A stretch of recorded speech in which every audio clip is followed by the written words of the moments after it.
Olá, gente, tudo bem com vocês? No Nepcast de hoje nós vamos explorar histórias reais de superação na amamentação, momentos de dor, persistência e, acima de tudo, muito amor. Esse podcast é uma iniciativa do Núcleo de Educação Permanente da Secretaria de Saúde do município de Caruaru.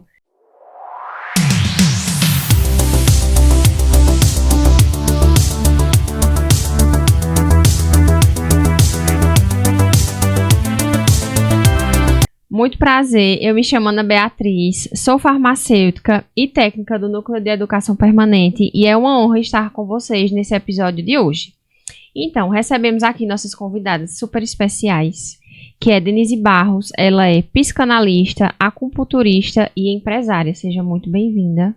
Obrigada, gente, pelo convite. Recebemos também Michele Nascimento, ela que é enfermeira da Maternidade Santa Dulce e enfermeira obstetra e consultora internacional de amamentação IBCLC. Seja muito bem-vinda. Muito obrigada, agradeço muito o convite e estar aqui partilhando com vocês um pouquinho das histórias, né, que a gente escuta. Pronto, vamos lá. A amamentação ela é um processo natural, né, mas ela apresenta muitos desafios. Assim, acredito que eu não sou mãe, mas eu conheço muitas pessoas que são mães. Então, assim, a gente sempre escuta alguns relatos dessas dificuldades. E eu escuto mais negativa do que algumas positivas, né? Então, assim, quais são essas dificuldades mais comuns que essas mães elas enfrentam durante esse processo?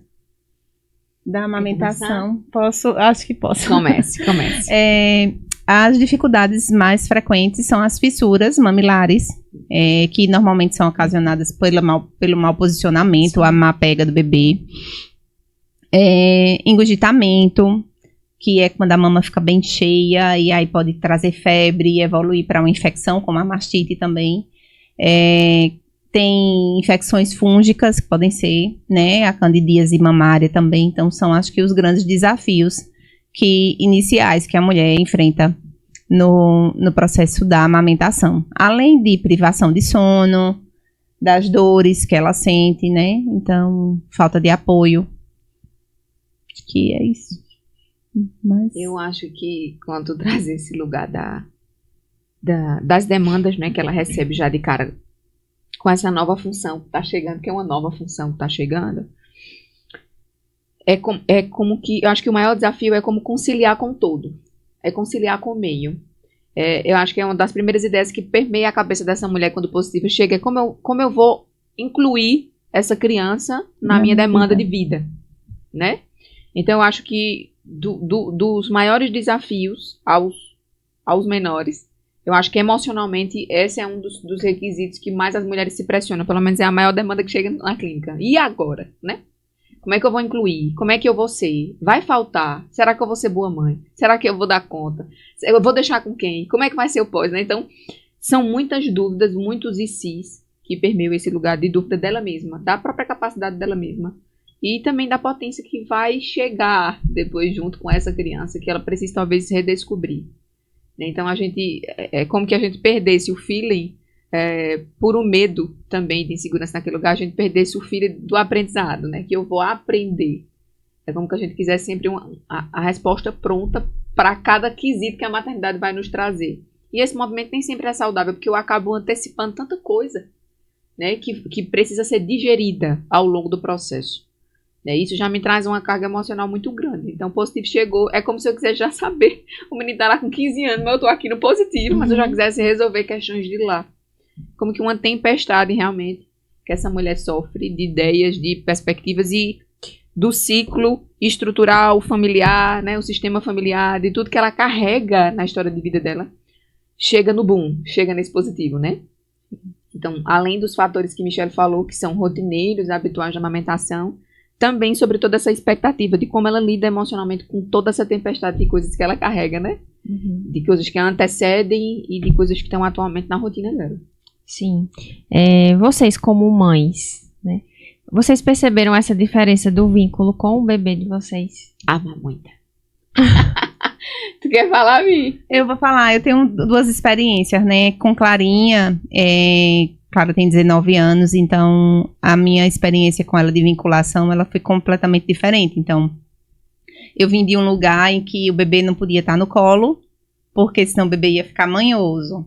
E como eu tinha uma necessidade de retorno à faculdade muito precoce, eu ia deixar ela com outras pessoas, então eu não podia colocar manha. Então, ela sempre foi um bebê bonzinho, ela dormia muito, e aí ela passava o dia no becinho. Eu não tinha esse vínculo, então ela vinha pro peito só mamar. E com 20 dias eu voltei para a faculdade. Então, apesar dela mamar em alguns momentos, mas não era o tempo todo, foi diferente com Eva. Com Eva, eu fiquei em casa durante os 6 meses.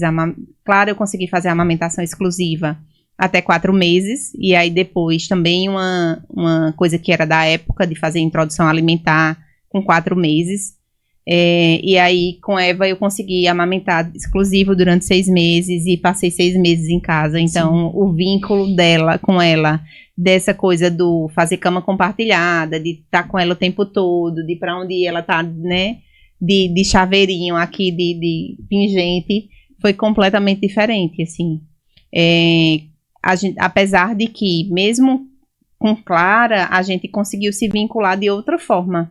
Mas o vínculo na hora da amamentação, ela vai ser favorecida por produção hormonal.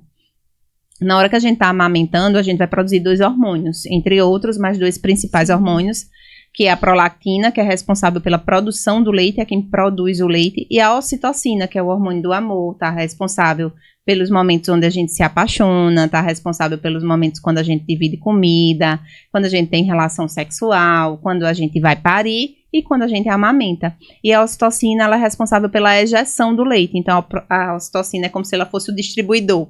A prolactina produziu, entrega para a ocitocina e a ocitocina libera a saída desse leite. E como a ocitocina é o hormônio do amor, o bebê está recebendo esse hormônio através do nosso leite, né? E o processo de sugar também traz um prazer. Linda, se arretar demais, não é não? Traz um prazer para o bebê, esse processo da sucção. Então, esse vínculo ele vai acontecer ali também pelos processos hormonais, não é só pelo ato de amamentar. Então, o vínculo, o contato pela pele, né, vai ajudar bastante na vinculação. Então, por exemplo, para as mães que têm algum tipo de desafio, algum tipo de limitação e não conseguem fazer a amamentação exclusiva durante 6 meses, ou até não conseguem amamentar seus filhos durante os primeiros meses, um bebê que precisou de internamento de UTI, ou até uma decisão materna de não amamentar, ela pode se vincular, sim, através de outras formas, como o contato pele a pele. Né? O contato pele a pele, ele começa ali na hora dourada, na primeira hora de vida do bebê, e aí o bebê nasceu, o ideal é que esse bebê venha, o bebê estando bem, saudável, ele venha para o contato pele a pele com a mãe, vai ficar ali no contato pele a pele. Se a mãe não está possibilitada de fazer esse contato pele a pele, entra a rede de apoio para fazer esse contato pele a pele. Então, o pai pode fazer o contato pele a pele, né? Em casa também, no período da esterogestação, trazer esse bebê para o contato pele a pele ajuda o bebê a acalmar, ajuda o bebê a tranquilizar o desconforto abdominal, que é normal ali nos 3 primeiros meses de vida. Então, a gente vai conseguir que esse bebê se vincule de outras formas. Mas, quando a gente está amamentando, a gente tem vários fatores corroborando para que aquele vínculo aconteça. Sim. Tempo, né? Aí eu gosto demais de falar disso. Porque eu gosto de falar tão disso, né? Porque quando a gente passa por esse processo de amamentação, né? Que a gente entende que é o início ali daquela fase oral da criança, é como que esse exercício de que a mãe derramasse esse afeto, né? Esse hormônio do amor para a criança. Então, é o período em que o bebê passa mais tempo no colo da mãe, entendendo que ele é um material dela, ele veio dela. Então, o colo da mãe é o que a gente busca em muitas relações, inconscientemente, né? Por isso que a gente fala que o fator relacional, de desenvolvimento relacional daquela criança está totalmente ligada com o afeto ou não afeto que ele desenvolveu de vínculo com aquela mãe. Então, às vezes você vê, eu recebo em clínicas pacientes que têm uma grande dificuldade de se relacionar, e quando a gente vai olhar com a primeira bebida de ocitocina dele, que foi a mãe, como ele entendeu a primeira visão de mundo, de afeto, de nutrição e amor, foi aquela mãe, às vezes foi uma relação que foi disfuncional, às vezes foi uma relação que foi roubada dela, às vezes foi uma relação que, diante do que era cogitado como regra estrutural daquele movimento ali, daquele momento que ela estava vivendo, era um estado de não vínculo. como você falou muito bem, né? Ela era do becinho porque eu não podia botar a manha. Hoje a gente já entende uma nova configuração sobre esse afeto. Mas o que eu queria trazer aqui, além desse fator fisiológico, nutricional, é sobre como esse processo de amamentação ele vai influenciar emocionalmente em fortalecimento, uma estrutura fortalecida emocionalmente dessa criança. Então, quando você parte dessa fase fálica, né, o término dessa fase fálica, que já é lá com 2 anos, 2, 3 anos até os 6 anos, que é quando o bebê, a criança, ela vai começar a entender, então, né, eu sou um e a mamãe é outro, né, quando a gente estipula o processo de individuação daquela criança, ela já vai entendendo que ela já não é um fragmento da mãe, mas que ela é dela, né, e a mãe é uma outra pessoa por completo. Esse movimento de ter amamentado vai trazer grandes avanços para essa criança na fase fálica. Então, a criança que ela teve um suporte grande de vínculo, muito facilmente ela vai ter uma comunicação mais fluida, ela vai ter uma postura, um posicionamento mais seguro, ela vai ter uma estrutura psíquica mais firmada, porque o primeiro vínculo dela foi fortemente alimentado. Né? Então, é por isso que eu falo assim, a amamentação, ela reverbera por toda fase, né? Por toda estrutura psíquica daquele ser. E a gente não tem noção disso. Por às vezes não ter noção, a gente negligencia, a gente terceiriza, né? Então, falar da amamentação como fator de formação psíquico é muito amplo. Né? E eu sempre digo assim, muitas pessoas falam sobre esse lugar da romantização na maternidade, e a gente está trazendo a maternidade real aqui. Mas existe sim um lugar de romantização, sim, porque eu sempre parto do pressuposto de que aquela maternidade é sua e que você precisa olhar as belezas também que são reveladas sobre ela. Não só os desafios, mas parte desse processo de enxergar o lado bom também, real, mas bom do processo, também faz com que eu exista e permaneça naquele estado de doação. Né? Então, essas alterações que a gente falou, neurocerebrais que são feitas, que a mulher sofre nesse processo, né, fisiológico da amamentação, nada mais é para que ela suporte o processo. Boa parte desse vínculo da amamentação também encontrar o lado bom, fluido da amamentação, é o que ancora ela para suportar o processo. Me recordo que teve uma vez conversando com uma amiga, ela disse assim, as pessoas criam muita idealização sobre a amamentação e a gente se sente muito prejulgada quando não consegue amamentar. E eu explicava para ela de forma muito esclarecida que não é que a gente não acolha de forma alguma essa mulher que não consegue, né? Existem várias situações, realidades e realidades, mas a gente precisa ter um consenso social sobre o que é benéfico. Então, levantar a bandeira da amamentação não é dizer assim, ó, se você não amamentar, você é uma má mãe. Não é sobre isso.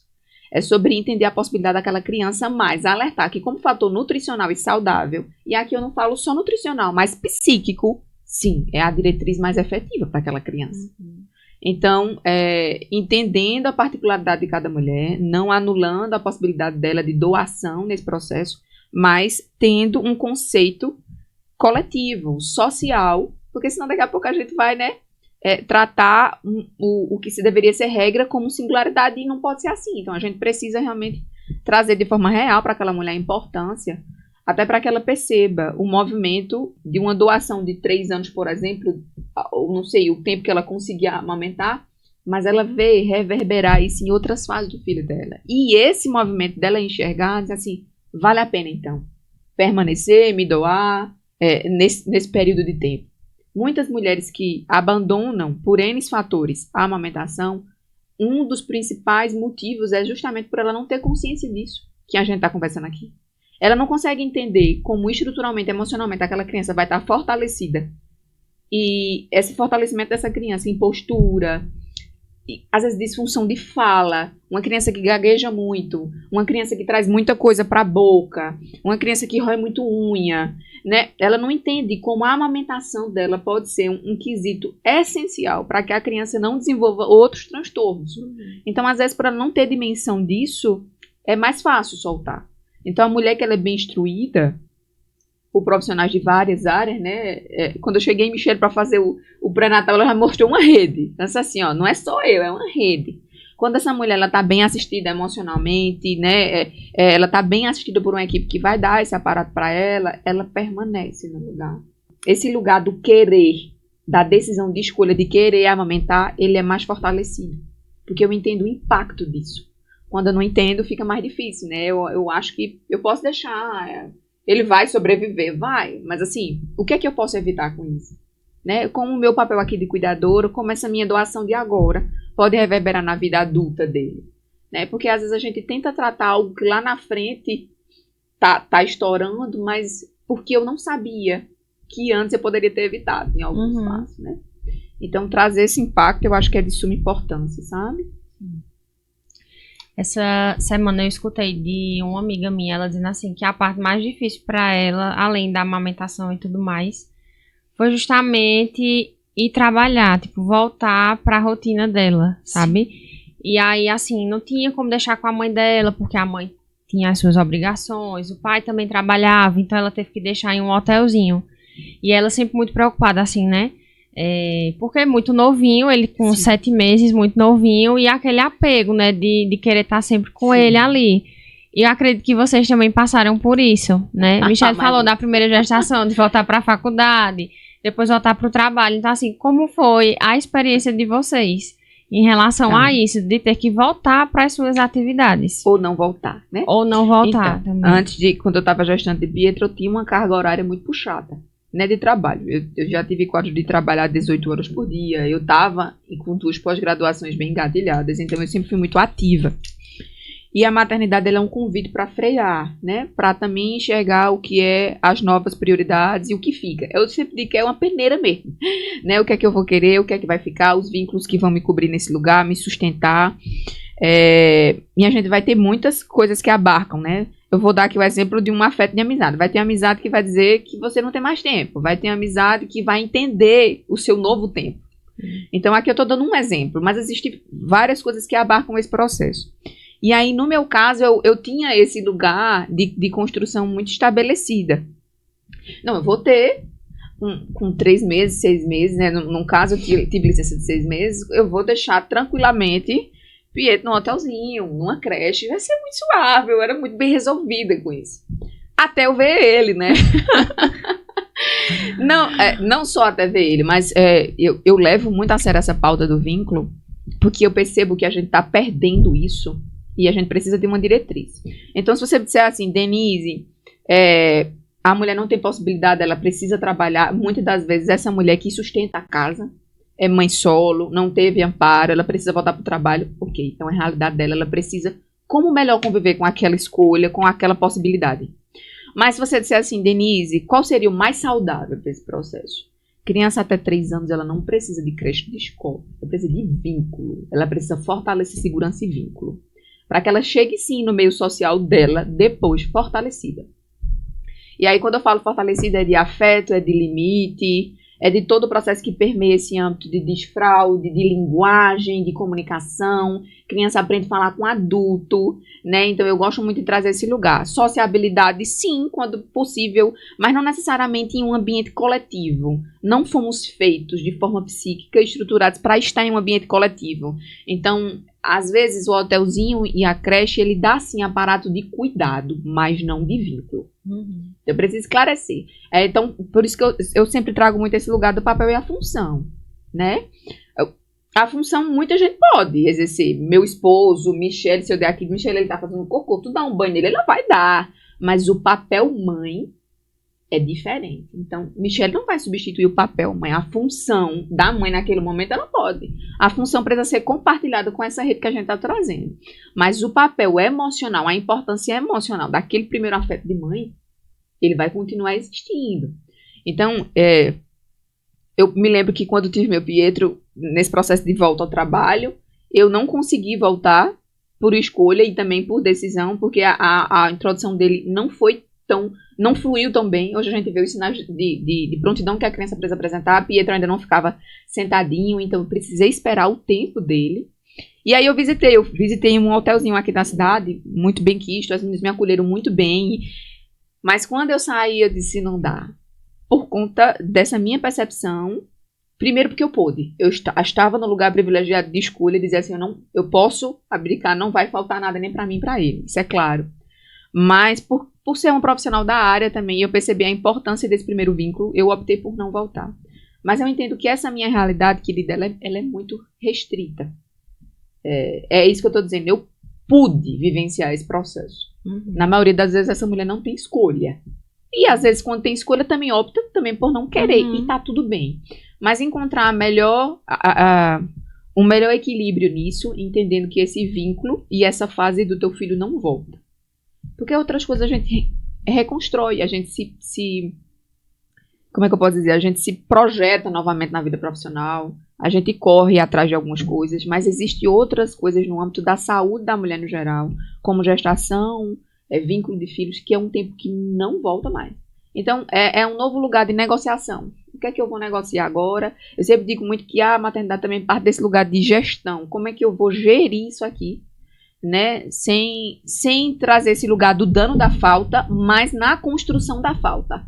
Então, eu sempre digo, maternidade em tempo integral, sem pausa, ela não é saudável, nem para a mãe, nem para o bebê. Mas como é que eu vou fazer a gestão disso? Né? Administrar essa falta, essa ausência. Então, aí vai da possibilidade, da escolha, do querer dessa mulher. Eu vou trazer algumas outras perspectivas, né, assim...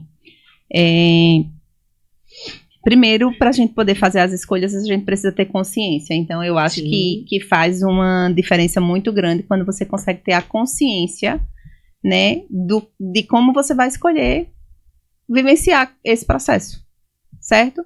A outra coisa é que a gente consiga definir de uma forma assim muito clara o que é sucesso para mim.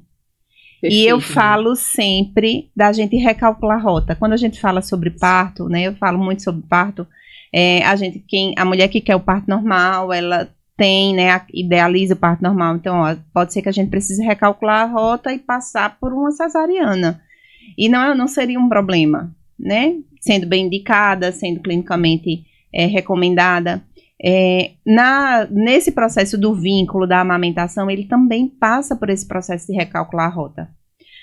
A gente sabe que a OMS ela recomenda a amamentação até 2 anos ou mais de forma complementar e até 6 meses de forma exclusiva, mas a gente tem que olhar a realidade de cada família especificamente.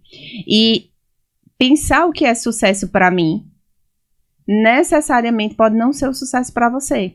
Então, assim, quando você me falou aí das histórias, eu fui aqui tentando revirar aqui o baú das memórias e eu saí tirando, assim, algumas histórias, assim. Eu tenho uma cliente que o bebê, ele tinha uma hipotonia, o rostinho, o bebê não conseguia fazer a sucção, fez tratamento com várias consultorias de amamentação, com fono, antes de chegar para mim. Quando ela chegou para mim, ela já chegou com 3 meses, então já existia toda uma estrutura. E ela chegou, tipo, e agora? Ela, até 3 meses, o que ela fazia era a amamentação mista. Ela ordenhava, e o leite dela ordenhado, ela oferecia na mamadeira, e o complementava com leite artificial. E aí, quando a gente chegou, que a gente não conseguiu, o bebê já tinha passado por fono, por osteopatia, por tudo. E aí então vamos criar uma nova rota. E aí a gente melhorou a produção dela. E ela chegou até 5 meses, se não me falha a memória agora. Acho que a última mensagem dela, ela mandou pra mim dizendo que estava com 5 meses de amamentação exclusiva, né? Chegando ao 5º mês com a amamentação exclusiva e com ordenha. Então, gente, estamos chegando ao fim. Espero que esse episódio ele possa ajudar muitas mulheres, as redes de apoio também, né? Então, eu gostaria muito de agradecer a vocês, de verdade mesmo. Finalizamos aqui mais o nosso Nepcast com um tema muito importante, né? Quero agradecer às nossas convidadas e a você. Então, continue nos acompanhando nas nossas redes sociais, que é @nepcaruaru e @prefcaruaru. Até mais!